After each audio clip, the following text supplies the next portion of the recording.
আমাদের এই ভারতবর্ষে যেমন ভগবানের অনেক অস্তিত্ব মিলেছে, তেমনি দৈত্যেরও অনেক প্রমাণ মিলেছে। আমি সব্যসাচী আজ আপনাদেরকে বলবো তেমনই একটি ঘটনা। কাঞ্চনজঙ্ঘা সিকিমের হিমালয়ের বিস্তীর্ণ অঞ্চলে ইয়াতি বা তুষার মানবের রহস্য যুগ যুগ ধরে কল্পকাহিনী লোক গল্পের অংশ হয়ে আছে। ইয়াতিকে একটি বিশাল আকারের পশুর মতো দেখতে এবং মানুষের মতো চলাফেরা করতে সক্ষম জীব হিসেবে বর্ণনা করা হয়। স্থানীয় জনগোষ্ঠী এবং শেরপারা ইয়াতির অস্তিত্বে বিশ্বাস করে এবং এর সাংস্কৃতিক আচার অনুষ্ঠানে ইয়াতির উল্লেখ পাওয়া যায়।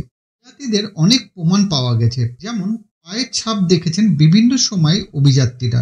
যেমন 1951 সালে এক অভিযাত্রী এরিক শিপটন হিমালয়ে তুষারে বড় মাপের পায়ের ছাপ খুঁজে পেয়েছিলেন বলে দাবি করেন, তবে সেগুলি ইয়াতির বলে নিশ্চিত করা যায়নি। অনেক লোক কাহিনী শোনা যায়। স্থানীয় শেরপা এবং লেপচা জনগোষ্ঠীর মধ্যে ইয়াতিকে একটি পবিত্র ও রহস্যময় প্রাণী হিসেবে গণ্য করা হয়। তারা মনে করেন ইয়াতি পাহাড়ের রক্ষক। প্রত্নতাত্ত্বিক এবং অনুসন্ধানকারীরা অনুসন্ধান করেছেন, কিছু অভিযান থেকে সংগ্রহ করা চুল বা হাড়ের ডিএনএ পরীক্ষা করে দেখা গেছে এগুলি অধিকাংশ ক্ষেত্রেই চেনা প্রাণীদের, যেমন ভল্লুক বা বানরের। বিজ্ঞানী এবং গবেষকদের মতে ইয়াতির অস্তিত্ব প্রমাণ করার জন্য এখনো কোনো শক্তপোক্ত বৈজ্ঞানিক তথ্য মেলেনি। বিজ্ঞানীদের মতে অনেক সময় ভুলভাবে দেখা প্রাণী বা পায়ের ছাপকে ইয়াতির প্রমাণ হিসেবে বিবেচনা করা হয়েছে, যদিও কিছু গবেষক মনে করেন ইয়াতি একসময় সত্যিই ছিল এবং তা এখন বিলুপ্ত।